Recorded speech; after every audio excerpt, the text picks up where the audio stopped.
Hi hello ನಮಸ್ಕಾರ friends ಎಲ್ಲರಿಗೂ ಹೆಂಗಿದ್ದೀರಿ ಆರಾಮಿದ್ದೀರಿ ನಾನು ಕೂಡ ಆರಾಮಿದ್ದೀನಿ ನೋಡ್ರಿ ಟೈಮ್ ಇವಾಗ 6 ಗಂಟೆ ಆಗ್ಯದ್ರಿ ಬೆಳಗ್ಗೆ ಈಗ ಲಾಗ್ ಸ್ಟಾರ್ಟ್ ಮಾಡೀನಿ ಬರ್ರಿ ಇವತ್ತಿನ ಲಾಗ್ನ ಸ್ಟಾರ್ಟ್ ಮಾಡಮ್ರಿ ಈಗ ನೋಡ್ರಿ ಸಮಯ ಎದ್ದಾನ ಇನ್ನ ಚೆನ್ನಮ್ಮ ಇದ್ದಿಲ್ರಿ ಚೆನ್ನಮ್ಮ ಮನ್ಕೊಂಡಾಳ ಅವ ಅಂತರ ಬಾಂಡೆ ತೊಲತ್ತಾರೆ ಅವ್ರ ಬಾಂಡೆ ತೊಳಿಕ ನಾನು ಈಗಷ್ಟೇ ಎದ್ದು ನಿಂತಿನ್ರಿ ಈಗ ಮೊದಲ ಒಲಿ ಪೂಜೆ ಅದೆಲ್ಲ ಮುಗಿಸ್ಕೊಂಡಾದ್ಮೇಲೆ ಮತ್ತು ಕಸ ತೊಳಿತೀನಿ ರೀ ಮೊದಲ ಒಲಿ ಪೂಜೆ ಮಾಡ್ತೀನಿ ರೀ ಅವ ಆ ಕಡೆ ಮತ್ತು ನೀರಿಗೆ ಹಚ್ತಾರೆ ನಾನು ಒಲಿ ಪೂಜೆ ಮಾಡ್ಬೇಕು ಅಂತಂದ್ರೆ ನಮ್ಮ ಸಮೂ ನೋಡ್ರಿ ತಾನು ಎದ್ದು ಬಿಸ್ಕಿಟ್ ತೊಗೊಂಡನ ಮಾರು ತಗೊಂಡು ಬಿಸ್ಕಿಟ್ ತಿನ್ನಕ್ಕೆ ನಿಂತಾನ ಈಗ ಅವ್ರ ಅಕ್ಕಗೆ ಎಬ್ಸಕತ್ತಾನ ರೀ ಅಕ್ಕ ಹೇಳತ್ತೀನಿ ಮಕ್ಕಳು ಬಿಡು ಅಕ್ಕಿ ಎಬ್ಬಿಸ್ತಿ ಇಲ್ಲ ಅಲ್ಲಿ ನೋಡ್ರಿ ಬಿಸ್ಕಿಟ್ ತೋರಿಸ್ತಾನ ಅವ್ರ ಅಕ್ಕಗೆ ಹೇಳ್ತೀನಿ ಹೇಳಂತೇಳಿ ಅಕ್ಕಿ ಅಂತ ಮನ್ಕೊಂಡಾಡ್ರಿ ನಾ ಅಕ್ಕಿಗೆ ಎಬ್ಸಕತ್ತ ನೋಡ್ರಿ ಬಿಡು ಅಕ್ಕ ಮಕ್ಕೊಂಡ ಎಬ್ಬಿಸ್ಬೇಡಿನ ಹಾಂ ಸಣ್ಣಗದ ಮಕ್ಕೊಂಡ ಮಕ್ಕಳು ಬಿಡು ಏನು ತಿನ್ನತ್ತಿರಪ್ಪ ಸಮ್ಮು ನೀವು ಬಿಸ್ಕಿಟ ಈಗ ನೋಡ್ರಿ ಮಾರಿ ತಗೊಂಡ ಬಿಸ್ಕಿಟ್ ತಿನ್ಲಕತ್ತಾನ ರೀ ಅವ್ರ ಅಕ್ಕಗೆ ಎಬ್ಬಿಸ್ದನ್ರಿ ಆದ್ರೆ ಅವ್ರ ಅಕ್ಕ ಹೇಳಿಲ್ಲ ಇನ್ನು ಮನ್ಕೊಂಡಾಳ ಹೊರಗೆ ಇವತ್ತು ಭಾಳ ಅಂದ್ರೆ ಭಾಳ ಥಂಡಿ ಇತ್ತು ಗಾಳಿ ಭಾಳ ಜೋರು ಇತ್ತು ರೀ ಅದ್ರ ಸಲಕ್ಕೆ ಇವತ್ತು ಹೊರಗೆ ಹೊಲ್ದಾಗ ಮಕ್ಕೊಂಡಿಲ್ರಿ ಇಲ್ಲೇ ಮನೆಗೆ ಮಕ್ಕೊಂಡಿದ್ದೇವೆ ರೀ ಗಾಳಿ ಭಾಳ ಇತ್ತು ಸಲಕ್ಕೆ ಈಗ ನೋಡ್ರಿ ಕಸ ಅದೆಲ್ಲ ಹುಡುಗದಾದ್ಮೇಲೆ ಸಗಣಿ ಕಲ್ಸಿಟ್ಟಿದ್ರಿ ಯಜಮಾನ್ರಿ ತಂದು ಬರ್ಕುದ್ರಿ ಇಲ್ಲಿ ನೋಡ್ರಿ ಇದಿಷ್ಟು ಕುಳ್ ಬಡ್ದೇನಿ ರೀ ಇವತ್ತು ಬಕ್ಕುಳದಿಂದ ಇಟ್ಟಿದ್ರಿ ಒಂದು 3-4 ದಿವ್ಸದ ಸಗಣಿ ಅಷ್ಟ ಜಮ ಇಟ್ಟಿದ್ರಿ ಓಪ 3-4 ದಿವ್ಸದ ಸಗಣಿ ಅಷ್ಟ ಜಮ ಇಟ್ಟಿದ್ರಿ ಇವತ್ತಂತ್ರ ಅಷ್ಟು ಕುಳ್ ಬಡ್ದೇನಿ ರೀ ಸಾಕ್ರಿ ಇವತ್ತು ಲಾಸ್ಟ್ ರೀ ಕುಳ್ ಬಡ್ಯದ ನಾವೇನು ಒಲಿಗೆ ಅದು ಹಚ್ಚಂಗಿಲ್ಲ ರೀ ಒಲಿಗೆ ಹಚ್ಚಿದ್ರೆ ಕುಳ್ ಬಡಿತಿರ್ತಾರ ಒಬ್ಬೊಬ್ರು ಆದ್ರೆ ನಾವೇನು ಒಲಿಗೆ ಹಚ್ಚಂಗಿಲ್ಲ ರೀ ಸುಮ್ಮ ಡೆಲಿವರಿ ಪೂರ್ತಿಯಾಗ ಅಷ್ಟ ಸಾಕ್ರಿ ಅದಕ್ಕೆ ಇವತ್ತಿಗೆ ಸಾಕತ್ತವ್ರಿ ಕುಳ್ ಬಡ್ಯದ ಸಾಕು ನೋಡ್ರಿ ಇಷ್ಟು ಬಡ್ದೀನಿ ರೀ ಕುಳ್ಳ ಇವತ್ತು ಇವಿಸ್ ಚಂದತ್ನೇ ಒಣಗಿಸಿ ಜಮ್ ಮಾಡಿಟ್ನಂತಂದ್ರೆ ಸಾಕ್ರಿ ಇನ್ನು ಮುಂದೆ ಕುಳ್ ಬಡ್ಯಂಗಿಲ್ಲ ರೀ ಸುಮ್ಮನೆ ಜಾಸ್ತಿ ಕುಳ್ ಬಡ್ಯೋದು ಈಗ ಆಗಂಗೆ ಬಿ ಇಲ್ರಿ ನನಗೆ ಭಾಳಷ್ಟು ಆಯಾಸ ಆದಂಗೆ ಅಲತ್ತದ ಈಗ ಎಲ್ಲಿ ಬಡ್ಕೋತ ಕುಂದ್ರಲ್ರಿ ಸಾಕು ಈಗ ಅಷ್ಟು ಆತವ್ರಿ ಒಂದು 3-4 ಚೀಲ ಆಗ್ಯಾವ್ರಿ ಕುಳ್ಳ ಸಾಕು ನೋಡ್ರಿ ಈಗ ಅದ್ರಾಗ ಇವತ್ತು ಮಾಡನೇ ಬಿದ್ದದ್ರಿ ಯಾವಾಗ ಒಣಗ್ತಾವ ಏನೋ ಗೊತ್ತಿಲ್ಲ ಕುಳ್ಳ ನೋಡ್ರಿ ಇಷ್ಟು ಬಡ್ದೀನಿ ರೀ ಇವತ್ತು ಆದ್ರೆ ಮಾಡ ಒಂದು ಜಾಸ್ತಿ ಆಗ್ಯದ್ರಿ ಇವತ್ತು ಎಲ್ಲ ಕಡೆಗೂ ನೋಡ್ರಿ ಮಾಡನೇ ಅದ ರೀ ಇವತ್ತು ನಡಿ ಸಮ್ಮ ಮನೆಗೆ ಹೋಮು ಈಗ ಸದ್ದು ಹೋಗಿ ಸಮ್ಮಗ ಚೆನ್ನಮ್ಮಗ ಜಳಕ ಮಾಡಿಸಿ ನಾನು ಜಳಕ ಮಾಡಿ ಚಹಾ ಮಾಡ್ತೇವೆ ರೀ ಯಜಮಾನ್ರು ಚಹಾ ಕುಡಿಲಿಲ್ಲ ರೀ ಇವತ್ತು ಹಾಗೆ ಹೋದ್ರಿ ಅವ್ರು ಇವತ್ತು ಹಾಲು ತಂದಿರ್ಲಿಲ್ಲ ರೀ ಅದಕ್ಕೆ ಮತ್ತೇನು ಮಾಡ್ತೀರಿ ಬೇಡ ಹಾಗೆ ಹೋಗ್ತೀನಿ ಅಂತೇಳಿ ಹಾಗೆ ಹೋದ್ರಿ ಅವರು ಏನಾಗ್ಯದಪ್ಪ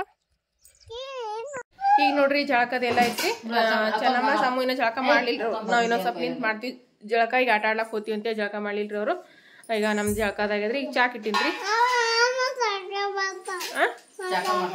ಚಹಾ ಮಾಡ್ತಿ ಜಳಕ ಮಾಡ್ತಿ ಮತ್ತೆ ಇಡ್ತಕ ಮಾಡ್ದಂದ್ರೆ ವಾಲ್ ಅಂದಿರಲ್ಲ ಈಗ ಚಹಾ ಕುಡ್ ಮಾಡಕತ್ರಿ ಈಗ ಸ್ವಲ್ಪ ಚಹಾ ಮಾಡೀನ್ರಿ ಈಗ ಚಹಾ ಕೊಡ್ತೀನಿ ರೀ ಎಲ್ಲರಿಗೂ ನೋಡ್ರಪ್ಪ ದೀಕ್ಷನ್ ಚಹಾ ಮಾಡೀನ್ರಿ ಇವತ್ತು ಹಾಲು ತಂದಿಲ್ರಿ ಈಗ ಚಹಾ ರೆಡಿ ಆಗ್ಯದ್ರಿ ಕೊಡ್ತೀನಿ ರೀ ಈಗ ನೋಡ್ರಿ ಚಾದ ಕುಡ್ದೀವ್ರಿ ಚಹಾ ಕುಡಿದ್ಮೇಲೆ ಒಂದು ಸ್ವಲ್ಪ ಎಣ್ಣೆ ಬದ್ನಿಕಾಯಿ ಪಲ್ಯ ಮಾಡ್ಬೇಕಂತ ಅನ್ಕೊಂಡೇನ್ರಿ ಹೊಲ್ದಾಗಿಂದ ಫ್ರೆಶ್ ಆಗಿರೋ ಬದ್ನಿಕಾಯಿ ತೊಗೊಂಬಂದ್ರಿ ಯಜಮಾನ್ರು ಮುಳ್ಳು ಬದ್ನಿಕಾಯಿ ಅವ ರೀ ಹಸಿರು ಬದ್ನಿಕಾಯಿ ಮುಳ್ಳು ಹಸಿರು ಬದ್ನಿಕಾಯಿ ಪಲ್ಯ ಮಾಡ್ತೀನಿ ರೀ ಅವು ಅಂತರ ಚಪಾತಿ ಹಿಟ್ಟನಾದಾಗತ್ತಾರ ಈಗ ಇಲ್ಲಿ ನೋಡ್ರಿ ಬದ್ನಿಕಾಯಿ ಕಟ್ ಮಾಡ್ಕೊಂಡೇನ್ರಿ ತುಂಬ ಬದ್ನಿಕಾಯಿ ಪಲ್ಯ ಮಾಡ್ತೀನಿ ರೀ ಈ ರೀತಿ ಕಟ್ ಮಾಡಿ ನೋಡ್ರಿ 2 ಸೈಡ್ ರೀ ಹುಳ ನೋಡಿಬಿಟ್ಟೆ ಕಟ್ ಮಾಡ್ಬೇಕ್ರಿ ಹುಳ ಏನಿಲ್ಲ ರೀ ನಮ್ಮ ಹೊಲ್ದಾಗಿ ಒಳಗೆ ನಮ್ಮ ತೋಟದೊಳಗೆ ಹಾಕಿರುವಂಥ ಫ್ರೆಶ್ ಬದ್ನಿಕಾಯಿ ಅವ ರೀ ಹುಳ ಏನಿದ್ದಿರಲಿಲ್ಲ ರೀ ಒಂದು ಅರ್ಧ kg ಜಾಸ್ತಿನೇ ಕಟ್ ಮಾಡೀನಿ ರೀ ಯಾಕಂದ್ರೆ ಹೊಲಕ್ಕೆ ಬುತ್ತಿ ಅದು ಒಯ್ದಿರ್ತಾರಲ್ರಿ ನಮ್ಮ ಮನ್ಯಾಗ ಜಾಸ್ತಿ ಬೇಕಾಗ್ತದೆ ಪಲ್ಯ ಇಲ್ಲಿ ಅವ ಅಂತರ ಚಪಾತಿ ಹಿಟ್ಟನ್ನ ಅದಕ್ಕತ್ತಾರ ನೋಡ್ರಿ ಅವರು ಬಟ್ಟೆ ಅಂತ ಹೊಸ ತಳಗ ಕಟ್ಬಿಟ್ಟಾರ ನೋಡ್ರಿ ಈಗ ಎಲ್ಲರೂ ಜಳಕ ಮಾಡಿ ತಳಗ ಕೊಟ್ರೆ ಏನೋ ತೆಗ್ದಿಲ್ರಿ ನಾನು ತೆಗಿಬೇಕು ಈಗ ನೋಡ್ರಿ ಬದ್ನಿಕಾಯಿ ಪಲ್ಯಕ್ಕೆ ಶೇಂಗಾ ಬೀಜ ಹುರ್ಕೊಂಡು ತೊಗೊಂಡಿನ್ರಿ ಮತ್ತು ಇಲ್ಲೇ ಹಸಿ ಮೆಣಸಿಕಾಯಿ ಒಂದು 3 ಟೊಮೆಟೊ ಹಣ್ಣು ಬದ್ನಿಕಾಯಿ ಪಲ್ಯಕ್ಕೆ ಹುರ್ಲಿಕ್ಕಿತ್ತೀನಿ ನೋಡ್ರಿ ಒಂದು ಸ್ವಲ್ಪ ಎಣ್ಣೆ ಹಚ್ಚಿ ಹುರ್ಕೊಂಡು ಹೋಗ್ತೀನಿ ರೀ ಟೊಮೆಟೊ ಹಣ್ಣು ಹುರಿತೀನಿ ರೀ ಮತ್ತು ಮೆಣಸಿನ್ಕಾಯಿನೂ ಹುರಿತೀನಿ ಈಗ ನೋಡ್ರಿ ಎಣ್ಣೆ ಹಾಕ್ತೀನಿ ಈ ರೀತಿ ಹುರ್ಕೊಂಡು ನೋಡ್ರಿ ಇವ ಒಂದು ಪ್ಲೇಟಿಗೆ ತಗೋತೀನಿ ರೀ ಮೆಣಸಿನ್ಕಾಯಿ ನೋಡ್ರಿ ಹೆಂಗೆ ಸಿಗುತ್ತಪ್ಪ ದಮ್ ದಮ್ ಅಂತೇಳಿ ನೋಡ್ರಿ ಅವ ಇಲ್ಲಿ ಶೇಂಗಾ ಹಿಂಡಿ ಕೊಟ್ಟಿರ್ತಾರೆ ಸಪ್ರೇಟ್ ಮಾಡಿ ಈಗ ಸದಾ ಮೆಣಸಿನ್ಕಾಯಿ ಕೊಡ್ತಾರ್ರಿ ಇಲ್ಲಿ ಒಂದು ಸ್ವಲ್ಪ ಅಲ್ಲ ಐತ್ರಿ ಒಣಗಿದ್ದ ಶುಂಠಿ ಅಂತಾರಲ್ರಿ ಅಲ್ಲ ರೀ ತೊಳೆದ್ಬಿಟ್ಟ ಹಾಕಿ ನೋಡ್ರಿ ಒಂದು ಸ್ವಲ್ಪ ಒಂದು 5-6 ಕಾಳು ಮೆಣಸು ಹಾಕ್ಲತ್ತಾರ್ರಿ ಚಕ್ಕಿ ಹಾಕ್ಯಾರ ನೋಡ್ರಿ ಇಲ್ಲೊಂದು ತುಕಡಿ ಈಗ ನೋಡ್ರಿ ಅವು ಮಸಾಲೆ ಎಲ್ಲ ಕುಟ್ಟಿದ್ಮೇಲೆ ಹುರಿದಿ ಮೆಣಸಿನ್ಕಾಯಿ ಅವಲ್ರಿ ಮೆಣಸಿನ್ಕಾಯಿ ಕುಟ್ಟಗತ್ತಾರ ನೋಡ್ರಿ ಅದರೊಳಗೆ ಲವಂಗ ಮೆಣಸು ಚಕ್ಕಿ ಕುಟ್ಟಿದ್ಮೇಲೆ ಅದರೊಳಗೆ ಮೆಣಸಿನ್ಕಾಯಿ ಹಾಕೊಂಡ ರುಚಿಗೆ ತಕ್ಕಷ್ಟು ಉಪ್ಪು ಹಾಕಿ ಕುಟ್ಟಗತ್ತಾರ ನೋಡ್ರಿ ಮೆಣಸಿನ್ಕಾಯಿ ನೋಡ್ರಿ ಹಸಿ ಮೆಣಸಿನ್ಕಾಯಿ ಜಜ್ಜಿದ್ಮೇಲೆ ಹುರಿದಿ ಟೊಮೆಟೊ ಅವಲ್ರಿ ಟೊಮೆಟೊ ಹಣ್ಣು ಜಜ್ಜಕತ್ತಾರ ಈಗ ಶೇಂಗಾ ಹಿಂಡಿನ ಹಾಕಿಲ್ರಿ ಇವತ್ತು ಇಲ್ಲಿ ಕುಟ್ಟಿ ಸಪ್ರೇಟ್ ಇಟ್ಟಾರ್ರಿ ಟೊಮೆಟೊ ಹಣ್ಣು ಜಜ್ಜಕತ್ತಾರ ಈಗ ನೋಡ್ರಿ ಅದೆಲ್ಲ ಕುಟ್ಟಿದ್ಮೇಲೆ ಈಗ ಶೇಂಗಾ ಹಿಂಡಿ ಹಾಕಕತ್ತಾರ ನೋಡ್ರಿ ಸಪ್ಪಂತ ಶೇಂಗಾ ಹಿಂಡಿ ರೀ ಟೊಮೆಟೊ ಹಣ್ಣು ಮೆಣಸಿನ್ಕಾಯಿ ಮಸಾಲೆ ಎಲ್ಲ ಕುಟ್ಟಿರಲ್ರಿ ತುಂಬಗಾಯಿ ಮಾಡಕತ್ತೀನಲ್ರಿ. ಅಲ್ಲ ಬೆಳ್ಳುಳ್ಳಿ ಎಲ್ಲ ಹಾಕಿ ಕುಟ್ಟ್ಯಾರಿ ಅದು ಮೊದ್ಲು. ಈಗ ಸದ್ದ ಶೇಂಗಾ ಹಿಂಡಿ ಹಾಕತ್ತಾರೆ. ಒಂದು ಅರ್ಧ ಟೇಬಲ್ ಸ್ಪೂನ್ ಆಗೋಷ್ಟು ಅರಿಶಿಣ ಪೌಡ್ರ್ ಹಾಕಿರ್ತಾರೆ. ಈಗ ಇದೆಲ್ಲ ಮತ್ತೆ ಕುಟ್ಬೇಕ್ರಿ. ಈಗ ಹಿಂಡಿ ನಾವು ಈ ರೀತಿ ಕುಟ್ಟಿದ್ರನ ಮತ್ತೆ ಜಿಗಿ ಬರ್ತದೆ ರೀ. ಈಗ ಬದ್ನಿಕಾಯಿ ಒಳಗೆ ಹಿಂಡಿ ತುಂಬ್ದೇವು ಅಂತಂದ್ರೆ ಬಿಡಂಗಿಲ್ಲ ರೀ ಅದು. ಈಗ ನೋಡ್ರಿ ನಾನು ಬದ್ನಿಕಾಯಿ ಕಟ್ ಮಾಡಿ ಉಪ್ಪು ಹಾಕಿ ನೀರ್ನಾಗ ಬಿಟ್ಟಿನ್ರಿ. ಯಾಕಂತಂದ್ರೆ ನೀರು ನೋಡ್ರಿ ಯಾವ ಕಲರ್ ಅದು ಬದ್ನಿಕಾಯ್ದ ಒಗರು ಬಿಡ್ತದೆ ರೀ. ಈ ರೀತಿ ಉಪ್ಪು ಹಾಕಿ ಬದ್ನಿಕಾಯಿ ಕಟ್ ಮಾಡಿ ಉಪ್ಪು ಹಾಕಿ ಬಿಟ್ಟೆವು ಅಂತಂದ್ರೆ ನೀರಿನಾಗ ಒಗರು ಬಿಡ್ತಾರೆ ಬದ್ನಿಕಾಯಿ. ಒಂದು ಸ್ವಲ್ಪ ಕೈ ಅಂಶ ಇರ್ತಾವೆ ಒಂದು ಬದ್ನಿಕಾಯಿ. ಈಗ ನೋಡ್ರಿ ಈ ರೀತಿ ಕುಟ್ಟಕತ್ತಾರೆ ನೋಡ್ರಿ ಅವರು. ಈಗ ನೋಡ್ರಿ ಹಿಂಡಿ ಎಲ್ಲ ಕುಟ್ಟೋದೈತ್ರಿ. ಈಗ ಬದ್ನಿಕಾಯಿ ರೀ ಅವು ಸಪ್ರೇಟ್ ತೆಗಿಲತ್ತಾರೆ ನೀರಿನಾಗಿಂದ. ನೀರು ಹಿಂಡಿಬಿಟ್ಟು ಸಪ್ರೇಟ್ ತೆಗಿಲತ್ತಾರೆ ನೋಡ್ರಿ ನಮ್ಮವರು. ಚೆನ್ನ ಮುಳ್ಳವಾಗಿ ಮುಳ್ಳು ಸುಸ್ತಾವ. ಭಾಳ ಅಂದ್ರೆ ಭಾಳ ಮುಳ್ಳವ ರೀ. ನಾವು ಕಟ್ ಮಾಡ್ಬೇಕಾದ್ರೆ ನನ್ನ ಕೈಗೆ ಒಂದು 3-4 ಮುಳ್ಳು ಸುಚ್ಚಾವ ನೋಡ್ರಿ ನನಗೆ. ಈಗ ನೋಡ್ರಿ ಬದ್ನಿಕಾಯಿ ಹಿಂಡಿ ತುಂಬ್ತಾರೆ ನಮ್ಮವ್ವರು. ಟ್ರೈಫೋಡ್ ಇರ್ಲಾರ್ದಕ್ಕೆ ನೋಡ್ರಿ ನಮ್ಮವ್ರಿಗೆ ತುಂಬ್ಲಕ್ಕೆ ಹತ್ತೀನಿ ರೀ. ನಾನು ವಿಡಿಯೋ ಮಾಡಕತ್ತೀನಿ ನೋಡ್ರಿ. ಆ ರೀತಿ ಒಂದು ಬೆಳ್ಳ್ಯಾಗ ಬದ್ನಿಕಾಯಿ ಹಿಡಿದು ಈ ರೀತಿ ತುಂಬೇಕ್ರಿ ಹಿಂಡಿ. ಹಸಿ ಮೆಣಸಿಕಾಯಿ ಹಾಕಿ ಈ ರೀತಿ ಒಮ್ಮ ಎಣ್ಣೆ ಬದ್ನಿಕಾಯಿ ಪಲ್ಯ ಮಾಡಿ ನೋಡ್ರಿ. ಮಸ್ತ್ನಾಗಿರ್ತಾರೆ ಹಸಿ ಬದ್ನಿಕಾಯಿಗೆ. ಅದ್ರಾಗ ನಾನು ಈ ಮಸಾಲೆಗಳು ಹಾಕಿವಲ್ರಿ ನಾವು, ಚಕ್ಕಿ ಲವಂಗ ಮೆಣಸ ಆ ರೀತಿ ಎಲ್ಲ ಹಾಕಿ ಮಾಡ್ರಿ ಮಸ್ತ್ ಇರ್ತದೆ ನೋಡ್ರಿ. ಇಲ್ಲೊಂದು ತುಂಬಿಟ್ರು ನೋಡ್ರಿ. ಇನ್ನೊಂದು ಭೀ ತುಂಬೋದು ಯಾವ ರೀತಿ ಅಂತ ತೋರಿಸ್ತೀನಿ ರೀ. ನೋಡ್ರಿ ಈ ರೀತಿ 4 ಭಾಗ ಕಟ್ ಮಾಡಿರ್ತೇವಲ್ರಿ, ಅದ್ರೊಳಗೆ ಈ ರೀತಿ ಬೆರಳನ್ನು ಹಿಡಿದು ತುಂಬೇಕ್ರಿ ಹಿಂಡಿ. ನೋಡ್ರಿ ಅವ ಹೆಂಗೆ ತುಂಬಕತ್ತಾರ್ರಿ.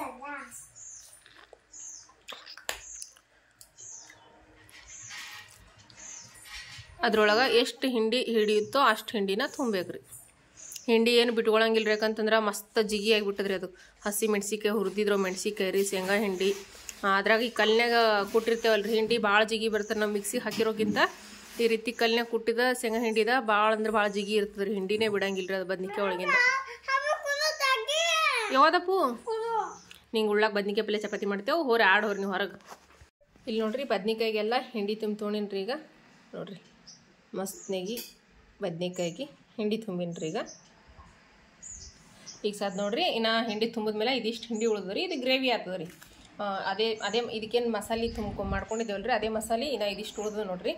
ಇದು ಗ್ರೇವಿಗೆ ಆಗ್ತದೆ ರೀ ಮಸಾಲೆ. ಇಲ್ಲೇ ನೋಡ್ರಿ ಕಲ್ಲು ತೊಳೆದಿನ್ರಿ. ಈಗ ಈ ಕಲ್ಲು ತೊಳೆದಿರೋ ನೀರನ್ನ ಇದಕ್ಕೆ ಹಾಕೊಂಡ್ಬಿಡಮ್ರಿ. ಯಾಕಂದ್ರೆ ಈ ಕಲ್ಲಿಗೆಲ್ಲ ಹಿಂಡಿ ಹತ್ತಿತ್ತಲ್ರಿ ಅದಕ್ಕೆ ತೊಳ್ಕೊಂಡು ನೋಡ್ರಿ. ಇದು ತೊಳೆದಿರೋ ನೀರು ಗ್ರೇವಿ ಆಗ್ತಾವ್ರಿ. ನೋಡ್ರಿ ಗ್ಯಾಸ್ ಮ್ಯಾಗ ಒಂದು ಬೊಗಣಿ ಇಟ್ಟಿನ್ರಿ. ಇದಕ್ಕೀಗ ಎಣ್ಣೆ ಹಾಕೊಲತ್ತೀನಿ ರೀ. ಎಣ್ಣೆ ಬದ್ನಿಕಾಯಿ ಪಲ್ಯಕ್ಕೆ ಒಂದು ಸ್ವಲ್ಪ ಎಣ್ಣೆ ಜಾಸ್ತಿ ಆದ್ರನ ಮಸ್ತ್ನಾಗ ಆಗ್ತದೆ ರೀ. ಎಣ್ಣೆ ಹಾಕ್ಕೊಂಡು ನೋಡ್ರಿ. ಈಗ ನೋಡ್ರಿ ಎಣ್ಣೆ ಬಿಸಿ ಆಗ್ಯದ. ಈಗ ನಾನು ಇದಕ್ಕೆ ಉದ್ದ ಕಟ್ ಮಾಡಿರೋ ಉಳ್ಳಾಗಡ್ಡಿ ಹಾಕೊಲತ್ತೀನಿ ನೋಡ್ರಿ. ಒಂದು 2 ಉಳ್ಳಾಗಡ್ಡಿ ಈ ರೀತಿ ಉದ್ದ ಕಟ್ ಮಾಡಿದ್ರಿ. ಉಳ್ಳಾಗಡ್ಡಿ ಹಾಕಿ ಒಂದು ಸ್ವಲ್ಪ ಕಟ್ಟಿದ್ದೀವಿ. ಉಳ್ಳಾಗಡ್ಡಿ ಫ್ರೈ ಹಾಕ್ಬಿಡ್ಬೇಕು. ಈಗ ಉಳ್ಳಾಗಡ್ಡಿ ಫ್ರೈ ಆಗಿ ನೋಡ್ರಿ. ಉಳ್ಳಾಗಡ್ಡಿ ಫ್ರೈ ಅಲ್ಲತ್ತವಲ್ರಿ ಒಂದು ಸ್ವಲ್ಪ ಕೊರಿಬೇವು ಹಾಕ್ಕೊಂಡು ನೋಡ್ರಿ. ಹಿಂಡಿ ಫ್ರೆಶ್ ಆಗಿರೋ ಕೊರಿಬೇವನ್ನು ತೊಗೊಂಬಂದಿರಿ. ಹಸಿ ಕೊರಿಬೇವು ಹಾಕಿ ನೋಡ್ರಿ. ಇನ್ನೊಂದು ಸ್ವಲ್ಪ ಫ್ರೈ ಅಲ್ಲ ಉಳ್ಳಾಗಡ್ಡಿ ಫ್ರೈ ಅವ್ರಿ. ಒಂದು ಸ್ವಲ್ಪ ಇಲ್ಲಿ ಬದ್ನಿಕಾಯಿನ ತುಂಬಿಟ್ಟಿವಲ್ರಿ ನಾವು. ಈ ಬದ್ನಿಕಾಯಿನ ಹಾಕೊಂಡ್ಬಿಡೋದು. ಈಗ ಬದ್ನಿಕಾಯಿ ಹಾಕಿ ತಿರುಗಬೇಕ್ರಿ. ಎಣ್ಣೆ ಒಳಗೆ ಒಂದು ಸ್ವಲ್ಪ ಬದ್ನಿಕಾಯಿನೂ ಫ್ರೈ ಮಾಡ್ಕೊಬೇಕ್ರಿ. ಹಾಂ ಈಗ ನೋಡ್ರಿ ನಾನು ಬದ್ನಿಕಾಯಿ ಹಾಕಿದ್ವಲ್ಲ ತಿರುಗಿಸ್ತೀನಿ ನೋಡ್ರಿ. ಈಗ ನೋಡ್ರಿ ಎಲ್ಲ ಕಡೆ ಬದ್ನಿಕಾಯಿನ ತಿರುಗಿನ್ರಿ. ನಾನು ಒಂದು ಸ್ವಲ್ಪ ಎಣ್ಣೆ ಒಳಗೆ ಹಿಂಗೆ ಉಮ್ಗೈಬೇಕ್ರಿ ಎಣ್ಣೆಗೆ. ಈಗ ಇದಕ್ಕೆ ಸ್ವಲ್ಪ ಮ್ಯಾಲೆ ಮಾಡಿಬಿಡ್ತೀನಿ ರೀ. ಈಗ ನೋಡ್ರಿ ಬದ್ನಿಕಾಯಿ ಕಲರ್ ಪೂರ್ತಿ ಚೇಂಜ್ ಐತೆ ನೋಡ್ರಿ. ಎಣ್ಣೆ ಒಳಗೆ ಫ್ರೈ ಆದ್ಮೇಲೆ ಕಲರ್ ಕಾಣಿಸ್ತಿರ್ಬೋದು ನೋಡ್ರಿ ನಿಮ್ಗೆ ಯಾವ ರೀತಿ ಆಗ್ಯಾವ ಅಂತೇಳಿ ಬದ್ನಿಕಾಯ್ದ. ಈ ರೀತಿ ಒಂದು ಸ್ವಲ್ಪ ಎಣ್ಣೆ ಒಳಗೆ ಫ್ರೈ ಮಾಡ್ಕೋಬೇಕ್ರಿ ಮೊದ್ಲು. ಯಾಕಂದ್ರೆ ಎಣ್ಣೆ ಒಳಗೆ ಫ್ರೈ ಮಾಡ್ಕೊಂಡ್ರೆ ಎಣ್ಣೆ ಬದ್ನಿಕಾಯಿ ಪಲ್ಯ ಅನ್ನೋದ್ರಿ ಇದಕ್ಕೆ. ಈಗ ನೋಡ್ರಿ ಅದು ಉಳ್ದಿ ಮಸಾಲೆ ಏನಿತ್ತಿಲ್ರಿ. ಮತ್ತು ಇವ ಕಟ್ ಮಾಡಿದ ಉದ್ದಕ್ಕಂದು ಬದ್ನಿಕಾಯಿ ಅವರಿ ಇವ ಲಾಸ್ಟಿಗೆ ಹಾಕ್ಲತ್ತೀನಿ ನಾನು. ಈಗ ಇದು ಮಸಾಲೆ ಇದೆಲ್ಲ ಇದಕ್ಕೆ ಹಾಕೊಂಡ್ಬಿಡ್ಬೇಕು. ಈ ಮಸಾಲೆ ಹಾಕೊಂಡು ಇವಾಗ ತಿರುವಿ ಎಷ್ಟು ಬೇಕೋ ಅಷ್ಟು. ನಮ್ಗೆ ಗ್ರೇವಿ ಜಾಸ್ತಿ ಬೇಕಂದ್ರೆ ಜಾಸ್ತಿ, ನೀರು ಎಷ್ಟು ಬೇಕೋ ಅಷ್ಟು ನೋಡ್ಕೊಂಡು ನೀರು ಹಾಕೋತೀನಿ. ಈಗ ನಾನಿದು ತಿರುಗ್ಲತ್ತೀನಿ ನೋಡ್ರಿ. ನೋಡ್ರಿ ಬದ್ನಿಕಾಯಿ ಇವಾಗ ಎಷ್ಟು ಬೇಕೋ ಅಷ್ಟು ನೋಡ್ಕೊಂಡು ನಾನು ನೀರು ಹಾಕೀನಿ ರೀ. ಇಷ್ಟ ಗ್ರೇವಿ ಥರ ಮಾಡೀನಿ ನಾನು. ಆದ್ರೆ ಇದನ್ನ ಕುದಿತದಲ್ರಿ, ಇನ್ನೂ ಒಂದೆರಡು ಕುದಿಯೋ ತನಕ ಮತ್ತೆ ಇನ್ನೊಂದು ಸ್ವಲ್ಪ ಗಟ್ಟಿಯಾಗ್ಬಿಡ್ತದೆ ರೀ. ಅದಕ್ಕೆ ಇಷ್ಟು ನೀರು ಹಾಕಿ ನೋಡ್ರಿ ಇದಕ್ಕೆ. ಈಗ ಇದು ಒಂದು 5 ನಿಮಿಷ ಕುದಿರ್ ಸಾಕ್ರಿ, ಯಾಕಂದ್ರೆ ಬದ್ನಿಕಾಯಿ ಭಾಳ ಜಲ್ದಿ ಮೆತ್ತಗಾಗ್ಬಿಡ್ತಾವ್ರಿ. ಒಂದು ಕುದಿತಂದ್ರೆ ಬದ್ನಿಕಾಯಿ ಪಲ್ಯ ರೆಡಿ ನೋಡ್ರಿ. ಈಗ ಮ್ಯಾಲೆ ಮುಚ್ಚಿ ಕುದಿರಿ. ಬದ್ನಿಕಾಯಿ ಪಲ್ಯ ಕುದೀತ್ರಿ. ಈಗ ನೋಡ್ರಿ ಮೆತ್ತಗಾಗ್ಯವ್ರಿ ಬದ್ನಿಕಾಯಿ. ಗ್ಯಾಸ ಬಂದ್ ಮಾಡ್ಬಿಡ್ತೀನಿ. ಈಗ ನೋಡ್ರಿ ಅವ ದೇವ್ರ ಪೂಜೆ ಮಾಡ್ಯಾರ್ರಿ. ದೀಪ ಅಂತ ಅಲ್ಲಿ ಕಟ್ಟಿ ಬುಡಕ್ ಇಟ್ಟಾರ್ರಿ, ಯಾಕಂದ್ರೆ ಗಾಳಿ ಹತ್ತಕತ್ರಿ, ಭಾಳ ಗಾಳಿ ಬಿಟ್ಟಾರ್ರಿ. ಅದಕ್ಕೆ ಕಟ್ಟಿ ಬುಡಕ್ ಇಟ್ಟಾರಿ ದೀಪ. ದೇವ್ರ ಪೂಜೆ ಮಾಡೋದಾಗ್ಯದ ನೋಡ್ರಿ. ಚೆನ್ನಾಗಿ ಹೂವು ಕಡ್ದಿಡಿ ಒಂದಿವ್ಸ. ಒಲಿ ಮ್ಯಾಗ ರಂಗೋಲಿ ಇವತ್ತ ಈ ರೀತಿ ಹಾಕಿನ್ರಿ. ಹೊರಗೆ ನೋಡ್ರಿ ಅಡುಗೆ ಮಾಡ್ಬೇಕಂದ್ರೆ ಗಾಳಿ ನೋಡ್ರಿ ಎಷ್ಟು ಜೋರು ಬಿಟ್ಟದಂತ ಹೇಳ್ರಿ. ನೋಡ್ರಿ ಇಲ್ಲಿ ಒಲಿ ಅದಾವ್ರಿ, ಮತ್ತು ಸುತ್ತ ಕಡ್ದು ಈ ಕಡೆ ಎಲ್ಲ ಫುಲ್ ಅದಾವ್ರಿ. ಹಿಂಗಾಗಿ ಗಾಳಿ ಭಾಳ ಗಾಳಿ ಬಿಡ್ತದ್ರಿ. ನೋಡ್ರಿ ಗಾಳಿ ನೋಡ್ರಿ, ಗಿಡಗಳ ಸಮೇತ ನೋಡ್ರಿ ಎಷ್ಟೊಂದು ಗಾಳಿ ಗಾಳಿಯಾಡ್ಲಿಕ್ಕತ್ತವ್ರಿ. ಹೆಂತಿದ್ದ ಗಿಡಗಳು ಎಷ್ಟು ದೊಡ್ಡ ದೊಡ್ಡ ಗಿಡ. ಅದ್ರ ಸಲಕ ಅಡ್ಗೆ 2 ದಿವಸ ಆಯ್ತ್ರಿ ನಾವು ಒಳಗೆ ಮಾಡ್ಲಿಕತ್ತಿ ಗ್ಯಾಸಿನ ಮ್ಯಾಗ. ಗಾಳಿಗೆ ಏನು ರೊಟ್ಟಿ ಹೇಳಂಗಿಲ್ಲ ಏನಿಲ್ಲ ಅಂತೇಳಿ ಇವತ್ತ ಚಪಾತಿ ಮಾಡಕತ್ತಾರಿ ಅವ ಒಳಗೆ ಮನ್ಯಾಗ. ಈಗ ನೋಡ್ರಿ ಬಿಸಿ ಬಿಸಿ ಚಪಾತಿ, ಎಣ್ಣೆ ಬದ್ನಿಕಾಯಿ ಪಲ್ಯ ಮಸ್ತ್ನಾಗ ರೆಡಿ ಆಗ್ಯದ ನೋಡ್ರಿ. ಊಟಕ್ಕೆ ಪ್ಲೇಟ್ ಹಾಕಿನ್ರಿ. ನೋಡಿದ್ರೆ ಗೊತ್ತಾಗ್ತಿರ್ಬೋದ್ರಿ ನಿಮಗಿದು ಎಣ್ಣೆ ಬದ್ನಿಕಾಯಿ ಪಲ್ಯ ನೋಡ್ರಿ ಎಷ್ಟು ಮಸ್ತ್ನಾಗ ಬಂದ. ಈ ರೀತಿ ನೀವು ಕೂಡ ಟ್ರೈ ಮಾಡ್ರಿ, ಹೆಂಗೆ ಬಂದಿತ್ತು ಅಂತೇಳಿ ಕಮೆಂಟ್ ಕೂಡ ಮಾಡಿ ಹೇಳ್ರಿ. ಈಗ ನೋಡ್ರಿ ಬದ್ನಿಕಾಯಿ ಪಲ್ಯ ಅಂತೂ ಮಸ್ತ್ನಾಗ ಆಗೈತ್ರಿ. ಅದ್ರ ಜೊತೆ ಚಪಾತಿ ಸೂಪರ್ ಕಾಂಬಿನೇಷನ್ ಆಗಿವಲ್ರಿ. ಚಪಾತಿ ಬದ್ನಿಕಾಯಿ ಪಲ್ಯ ಮಸ್ತ್ನಾಗ ಊಟ ಆಗ್ಯದ್ರಿ. ಭರ್ಜರಿ ಊಟ. ಮಧ್ಯಾಹ್ನಕ್ಕೆ ಏನು ಊಟನೇ ಬ್ಯಾಡ ಅಂತ ಅನಿಸ್ತು, ಅಷ್ಟ ಊಟ ಆಗ್ಯದ್ರಿ. ಇವಾಗಂತ್ರ ಎಲ್ಲ ಚೆನ್ನಾಗಿ. ಏನು ಉಂಡಿನಿ ಈಗ? ಹೆಂಗಾಗಿತ್ತು ಬದ್ನಿಕಾಯಿ ಪಲ್ಯ ನೋಡ್ರಿ. ನಮ್ಮ ಚೆನ್ನಮ್ಮ ಹೇಳ್ತಾಳ್ರಿ ಸೂಪರ್ ಆಗಿತ್ತು ಅಂತ ಹೇಳಿ. ಭಾಳ ಅಂದ್ರೆ ಭಾಳ ಚಂದ ಆಗಿತ್ತು ಬದ್ನಿಕಾಯಿ ಪಲ್ಯ. ಯಾಕಂದ್ರೆ ಹಸಿ ಮೆಣಸಿನ್ಕಾಯಿ ಹಾಕಿ ಮಾಡಿದ್ದೇವಲ್ರಿ, ಭಾರಿ ಟೇಸ್ಟಿ ಆಗ್ತಾವ್ರಿ ಹಸಿ ಮೆಣಸಿನ್ಕಾಯಿ ಹಾಕಿ ಮಾಡಿರುವಂಥ ಅಡುಗೆ. ನಾವು ಖಾರದ ಪುಡಿ ಹಾಕಿ ಮಾಡೋಕ್ಕಿಂತ ಹಸಿ ಮೆಣಸಿನ್ಕಾಯಿ ಅಡುಗೆ ಅಂದ್ರೆ ಭಾಳ ಇಷ್ಟ ರೀ ನನಗೆ. ಭಾಳ ಚಂದ ಆಗ್ತಾವ್ರಿ ಹಸಿ ಮೆಣಸಿನ್ಕಾಯಿ ಹಾಕಿ ಮಾಡಿದ್ರೆ ಟೇಸ್ಟ್. ಬದ್ನಿಕಾಯಿ ಪಲ್ಯ ಅಂತೂ ಮಸ್ತ್ನಾಗಿದ್ರಿ. ಈಗ ಊಟ ಆಗ್ಯದ್ರಿ. ಈಗ ಸದ್ಯ ನಮ್ಮ ಗೌರಿಗೆ ಎಮ್ಮಿಕರಿಗೆ ಒಳಗೆ ಕಟ್ಟಿ ನೀರು ಕುಡಿಸಿ ಒಳಗೆ ಕಟ್ಟಬೇಕು, ಮೇವು ಹಾಕಬೇಕು, ಬಟ್ಟೆ ಒಗಿಬೇಕು. ಈಗ ಸಾಧ್ಯ ಹೋಗಿ ಅದು ಕೆಲಸ ಮಾಡ್ತೀನಿ ರೀ. ಈಗ ನೋಡ್ರಿ ನಾನು ನಮ್ಮ ಗೌರಿಗೆ ಅದು ನೀರು ಕುಡಿಸಿ, ಎಮ್ಮಿಕರಿಗೆ ಗೌರಿಗೆ ನೀರು ಕುಡಿಸಿ ಒಳಗೆ ಕಟ್ಟೀನಿ ರೀ. ಬಟ್ಟೆ ಒಗ್ಯದ ಎಲ್ಲ ಆಗ್ಯದ. ಗೋಧಿ ಹಿಟ್ಟಿಲ್ರಿ, ಅದಕ್ಕೆ ಇವಾಗ ಗೋಧಿ ಹಸನ್ ಮಾಡ್ತೀವಿ. ಯಾಕಂದ್ರೆ ಡೆಲಿವರಿ ಟೈಮ್ನಾಗ ಇನ್ನು ಡೆಲಿವರಿಗೆ ಜಾಸ್ತಿ ಟೈಮ್ ಭೀ ಇಲ್ರಿ, ಇರೋದ ಒಂದು 15-20 ದಿವಸ ಅಷ್ಟೇ ಅಲ್ರಿ. ಅದ್ರ ಸಲೇಕ ಗೋಧಿ ಹಿಟ್ಟು ಅಂದ್ರೆ ಬಾಣಂತಿರಿಗೆ ಜಾಸ್ತಿ ಗೋಧಿಯನ್ನು ಹಾಕ್ತಾರೆ ರೀ ನಮ್ಮ ಕಡೆಗೆ.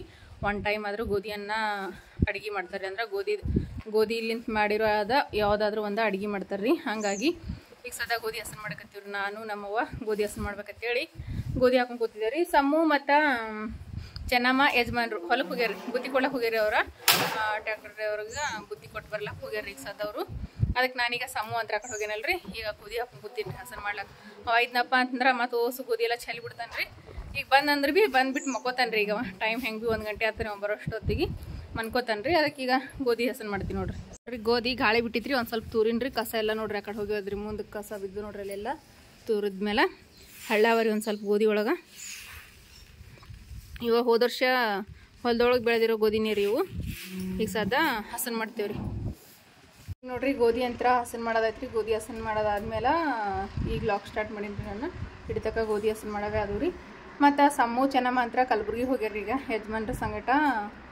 ಸಮ್ಮುಗ ಕಟಿಂಗ್ ಮಾಡ್ಸ್ಕೊಂಬರಕ್ಕೆ ಕರ್ಕೊಂಡು ಹೋಗ್ಯಾರ ಯಜಮಾನ್ರು ಕಲಬುರ್ಗಿ. ಅದಕ್ಕೆ ಈಗ ಸಮ್ಮನ್ಗಳ ಜೊತೆ ನಾನು ಹೋಗ್ತೀನಿ ಅಂತೇಳಿ ಚೆನ್ನಮ್ಮನೂ ಹೋಗ್ಯಾಡ್ರಿ. ಇಬ್ಬರು ಅಕ್ಕ ತಮ್ಮ ಇಬ್ಬರು ಕಲಬುರ್ಗಿ ಹೋಗ್ಯಾರ್ರಿ ಅವ್ರು. ಮತ್ತೀಗ ಹೊಂಟ್ರ ಅಂತ್ರಿ ಅವರು ಕಟಿಂಗ್ ಮಾಡಿಸ್ಕೊಂಡ ಸಮ್ಮುಗ. ಅದಕ್ಕೀಗ ಮಧ್ಯಾಹ್ನದಾಗ ನೀರಿಗೆ ಹಚ್ಚಿ ನೋಡ್ರಿ ಅವ್ರ ಸಲಕ ಕಟಿಂಗ್ ಮಾಡ್ಕೊಂಬಂದ್ಮೇಲೆ ಜಳಕ ಮಾಡ್ತಾರೆ ನಮ್ಮ ಕಡೆಗೆ. ಅದ್ರ ಸಲಕ ಈಗ ಸಮ್ಮು ಜಳಕ ಮಾಡ್ಸಕ್ಕೆ ನೀರಿಗೆ ಹಚ್ಚಿನ್ರಿ. ಸದಾ ಹೊಂಟ್ರ ಅಂತ, ಎಲ್ಲಿ ಹೊಂಟ್ರ ಏನೋ ಗೊತ್ತಿಲ್ಲ ರೀ. ನಾ ಹೊಂಟೀನಿ ನೀರು ಕಾಸು ಅಂತ ಹೇಳಿದವ್ರಿ ಯಜಮಾನ್ರು. ಅದ್ರ ಸಲಕ ನೀರು ಕಾಸಕ್ಕೆ ಇಟ್ಟೀನಿ. ಈಗ ಗಾಳಿ ಅಂತ ಇಷ್ಟು ಜೋರು ಬಿಟ್ಟದ್ರಿ, ಒಲೆ ಉರಿನೇ ನಿಂದ್ರಲ್ಲಾಗ್ಯದ ನೋಡ್ರಿ. ಇಲ್ಲಿ ನೋಡ್ರಿ ಗಾಳಿ ನೋಡ್ರಿ ಇಷ್ಟು ಜೋರಾಗಿ ಗಾಳಿ ಬೀಸಕತ್ತದ. ಉರಿ ಅಂತ ಒಂದು ಸ್ವಲ್ಪ ನಿಂದ್ರಲ್ಲಾಗ್ಯದ್ರಿ, ಅಷ್ಟು ಗಾಳಿ ಬಿಟ್ಟದ್ರಿ ನೋಡ್ರಿ. ಕಾಣಿಸಿರ್ಬೋದ್ರಿ ಉರಿ ಯಾವ ರೀತಿ ಹೊಲತ್ತದ ಅಂತೇಳಿ. ಈಗ ಸದಾ ನೀರು ಕಾಸಕ್ಕೆ ಇಟ್ಟೀನಿ ರೀ. ಈಗ ಯಾವಾಗ ಬರ್ತಾನೋ ಸಮ್ಮುವಿನ ಬಂದಂತಂದ್ರೆ ಸಮ್ಮುಗ ಜಳಕ ಮಾಡಿಸ್ಬೇಕು ನೋಡ್ರಿ. ನಮ್ಮ ಸಮ್ಮು ಇವಾಗ ಕಟಿಂಗ್ ಮಾಡಿಸ್ಕೊಂಬಂದ್ಮೇಲೆ ಜಳಕ ಮಾಡಿಸಿನ್ರಿ ಅವನಿಗೆ. ಇಲ್ಲಿಗ ಜಳಕದು ಮಾಡಿಸಿ ಬಟ್ಟೆ ಭೀ ಒಗದು ಹಾಕಿದ್ರಿ. ಅವ್ರ ಪಪ್ಪ ಅಮ್ಮ ಇಬ್ಬರು ಕಟಿಂಗ್ ಮಾಡ್ಕೊಂಬಂದಿರ್ರಿ. ಇಬ್ಬರು ಜಳಕ ಮಾಡಿದ್ರು. ಇಬ್ಬರು ಬಟ್ಟೆ ಒಗದ ಅಲ್ಲೇ ಒಣಗಿ ಹಾಕಿಬಿಟ್ಟಿನ್ರಿ. ಈಗ ನೋಡ್ರಿ ಇಲ್ಲಿ ಬಕೆಟ್ ತೊಗೊಂಡು ಆಟ ಆಡಕತ್ತಾನ್ರಿ. Sum bucket ತೆಗಿಯಪ್ಪ. ಇಲ್ಲಿ ನೋಡ್ರಿ ಕಟಿಂಗ್ ಮಾಡ್ಕೊಂಬಂದ ನೋಡ್ರಿ. ಸಮ್ಮು ಹೆಂಗೆ ಕಾಣಕತ್ತ ನೋಡ್ರಿ ಕಟಿಂಗ್ ಮಾಡ್ಕೊಂಡ. ಹೆಂಗೆ ಕಾಣಕತ್ತಪ್ಪ ನೀ? ಸಮ್ಮು ಬೀಳ್ತಿ ನೋಡಿ ಇಬ್ರು. ಸಮು ಏ ಸಮು ತೆಗಿಯಪ್ಪ ಬುಟ್ಟಿ ತೆಗಿ ಬೀಳ್ತಿ ತೆಗಿಯಲ್ಲ ಬೀಳ್ತಿ ನೋಡಿ ಇಬ್ರು. ಈಗ ನೋಡ್ರಿ ನಾನು ಸಂಜೆ ಅಡುಗೆ ಮಾಡಕತ್ತೀನಿ ರೀ. ಮತ್ತು ಸಂಜೆಗೆ ಅನ್ನ ಸಾಂಬಾರು ಮಾಡ್ತೀನಿ ರೀ. ನಮ್ಗೆ ಕಡಾಕ್ ರೊಟ್ಟಿ ಅವ ರೀ. ಈಗ ಮಕ್ಕಳಿಗೆ ಮತ್ತು ಬಾವರಿಗೆ ಬೇಯ್ತದ್ರಿ. ಒಂದು ಸ್ವಲ್ಪ ಶಾವಿಗೆ ಪಾಯಸ ಮಾಡ್ಬೇಕಂತ ಅನ್ಕೊಂಡೇನಿ ರೀ. ಅದಕ್ಕೀಗ ಸ್ವಲ್ಪ ಇದ್ದು ರೀ ಶಾವಿಗೆ ಮಾರ್ಕೆಟ್ನಿಂದ ತಂದೀವಿ. ಮನ್ಯಾಗ ಮಾಡಿಸ್ಲಕ್ಕ ಏನೋ ಕೊಟ್ಟಿಲ್ಲ ರೀ. ನಾಳೆ ಕೊಡ್ಬೇಕಂತ ಅನ್ಕೊಂಡಿವಿ ರೀ. ಅದೇ ಹಿಟ್ಟು ಜಲ್ದಿ ಹಿಡಿಗತ್ತಾರೆ ಈಗ ಶಾವಿಗೆ ಮಾಡಿಸ್ಲಕ್ಕ. ಮನ್ಯಾಗ ಇಲ್ಲೇ ಗಿರಣಿ ಒಳಗೆ ಮಾಡಿಕೊಡ್ತಾರೆ ರೀ ಶಾವಿಗೆ. ಅದಕ್ಕೆ ಹಿಟ್ಟು ಜಲ್ದಿ ಹಿಡಿಗತ್ತಾರೆ ಅವರು. ನಾಳೆ ಕೊಡ್ತೇವೆ ರೀ ಶಾವಿಗೆ ಮಾಡ್ಸಕ್ಕೆ. ಇವು ಮಾರ್ಕೆಟ್ಲಿಂದ ತಂದು ಶಾವಿಗೆ ಸ್ವಲ್ಪ ಅವ್ರ. ಈಗ ಅದಿಷ್ಟು ನಮ್ಮ ಸಮ್ಮಗ ನಮಗೂ ಆತದ ಮತ್ತು ಬಾವರಿಗೂ ಆತದ. ಈಗ ಅದಿಷ್ಟು ಶಾವಿಗೆ ಪಾಯಸ ಮಾಡ್ಕೊಡ್ತೀನಿ ರೀ. ಮತ್ತು ನಮ್ಗೆ ಅನ್ನ ಸಾಂಬಾರು ಮಾಡ್ತೀನಿ ನೋಡಿರಿ. ಶಾವಿಗೆ ಅಂತ ಹುರಿದಿಟ್ಕೊಂಡಿನಿ ರೀ. ಈಗ ಒಂದು ಪ್ಲೇಟಿಗೆ ಹಾಕೊಂಡಿನಿ ರೀ ಹುರಿದ್ಬಿಟ್ಟು. ಇಲ್ಲೇ ನೀರು ಕುದಿ ಬರ್ಲಕ್ಕೆ ಇಟ್ಟೀನಿ ರೀ. ಶಾವಿಗೆ ಪಾಯಸಕ್ಕೆ ನೀರು ಕುದಿ ಬರಕ್ಕೆ ಇಟ್ಟೀನಿ ರೀ. ಹಾಲಿಲ್ರಿ ನೀರು ಹಾಕಿ ಮಾಡ್ತೀನಿ ರೀ ಪಾಯಸ. ಹಾಲಿಲ್ಲ ಇಲ್ಲಿ ನೋಡ್ರಿ ಶಾವಿಗೆ ಪಾಯಸ ಕುದಿಕತ್ತದ್ರಿ. ಇದಕ್ಕೆ ಬರೀ ನೀರು ಹಾಕಿನಿ ರೀ. ಈಗ ಸದ್ಯ ಶಾವಿಗೆ ಕುದ ಮೇಲೆ ಈಗ ಸಕ್ಕರೆ ಹಾಕಿನಿ ರೀ. ಇದಕ್ಕೆ ಹಾಲು ಹಾಕಲ್ಲ ಏನಿಲ್ಲ ರೀ. ಇಷ್ಟ ನೀರಿನ ಮೇಲೆ ಶಾವಿಗೆ ಪಾಯಸ ರೀ. ಯಾಕಂದ್ರೆ ಅವ್ರಿಗೆ ಮಕ್ಳಿಗೆ ಶಾವಿಗೆ ಪಾಯಸ ಅಂದ್ರೆ ಇಷ್ಟ. ಮತ್ತೀಗ ಹಾಲಿಲ್ರಿ. ಅದಕ್ಕೀಗ ಇಷ್ಟೇ ಮಾಡ್ಕೊಡ್ಲತ್ತೀನಿ ನೋಡ್ರಿ. ಮತ್ತು ಇಷ್ಟು ಕಡೆಗೆ ಅನ್ನ ಭೀ ಕುದಿಕತ್ತೀವಿ ರೀ. ಈ ಕಡೆ ಅನ್ನ ಮಾಡಕತ್ತೀನಿ ರೀ. ಅದು ಕಡೆಗೆ ಶಾವಿಗೆ ಪಾಯಸ ಬಿಟ್ಟಿನಿ ರೀ. ಈಗ ಒಂದಿಷ್ಟು ಟೊಮೆಟೊ ಸಾರು ಮಾಡ್ತೀನಿ ರೀ. ಈಗ ನೋಡ್ರಿ ಈ ಟೊಮೆಟೊ ಸಾರನ್ನು ಮಾಡೀನಿ ರೀ. ಇಲ್ಲೇ ನೋಡ್ರಿ ನಾ ಈಗ ಒಂದು ಕುದಿ ಬಂದ್ರೆ ಟೊಮೆಟೊ ಸಾರನು ರೆಡಿ ಆಗ್ತದೆ. ಒಂದು 2 ಟೊಮೆಟೊದು ಮಾಡೀನಿ ರೀ. ಸಾರು ಸ್ವಲ್ಪ ಮಾಡೀನಿ ರೀ. ಮುಂಜಾನಿದ ಒಂದು ಸ್ವಲ್ಪ ಬದ್ನಿಕಾಯಿ ಪಲ್ಯ ಅದ ರೀ. ನಾ ಅದಕ್ಕೆ ಸ್ವಲ್ಪ ಮಾಡೀನಿ ರೀ. ಬುತ್ತಿ ಅದು ಇದೆ ರೀ. ಪಲ್ಯ ಎಲ್ಲ ಖಾಲಿಗೆ ಅದ. ಸುಮ್ಮನೆ ಒಂದು ಸ್ವಲ್ಪ ಅದ ರೀ. ಅವಾಗ ನನಗೆ ಇಷ್ಟ ಆಗ್ತದೆ. ಅದಕ್ಕೆ ಸಾರು ಸುಮ್ಮ ಅನ್ನ ಜೊತೆ ಅದು ಇರಲಿ ಅಂಥೇಳಿ ಒಂದು ಸ್ವಲ್ಪ ಮಾಡೀನಿ ರೀ. ಇಲ್ಲಂತ್ರ ನಮ್ಮ ಸಮ್ಮು ಶಾವಿಗೆ ಪಾಯಸ ಊಟ ಮಾಡ್ಕತ್ತ ನೋಡ್ರಿ. ಇವಾಗ ಶಾವಿಗೆ ಪಾಯಸ ಹಾಕ್ಕೊಟ್ಟಿನಿ ರೀ. ನೀವು ಮಾಡಿ ಊಟ ಮಾಡ್ಕತ್ತ ನೋಡ್ರಿ. ಶಾವಿಗೆ ಪಾಯಸ ಉಳತ್ತೀರಿ ಸಮ್ಮು? ನಿಂಗೆ ಏನು ಹಾಕ್ಲಿವ? ಅನ್ನ ಸಾರು ಹಾಕ್ಲಿ? ನಮ್ಮ ಚೆನ್ನಮ್ಮ ಶಾವಿಗೆ ಪಾಯಸ ಉಂಡ್ಬಿಡ್ರಿ ಒಂದು ಸ್ವಲ್ಪ. ಹಾಗೆ ಜಾಸ್ತಿ ಉಣಲ್ರಿ ಸ್ವೀಟ್. ಈಗ ಅನ್ನ ಹಾಕ್ಕೊಡ್ಬೇಕತ್ರಿ ಆಕಿಗೆ. ಇಲ್ಲಿ ಅನ್ನ ರೆಡಿ ಆಗ್ಯದ್ರಿ. ಸಾಂಬಾರು ಒಂದು ಸ್ವಲ್ಪ ಕುದಿಕತ್ತದ. ಈಗ ಅನ್ನ ಇಟ್ಟನಂದ್ರೆ ಅಡ್ಡ ತಕ್ಕ ಸಾಂಬಾರು ಕುದಿತದೆ ರೀ. ನಮಗೀಗ ಅನ್ನ ಟೊಮೆಟೊ ಸಾರು ಹಾಕ್ಕೊಟ್ಟಿನಿ ರೀ. ತಗೋವ ಉಣೋನಿ. ಸಮ ಉಣ್ತಾನ ನೋಡು ಖಾರ ಖಾರ.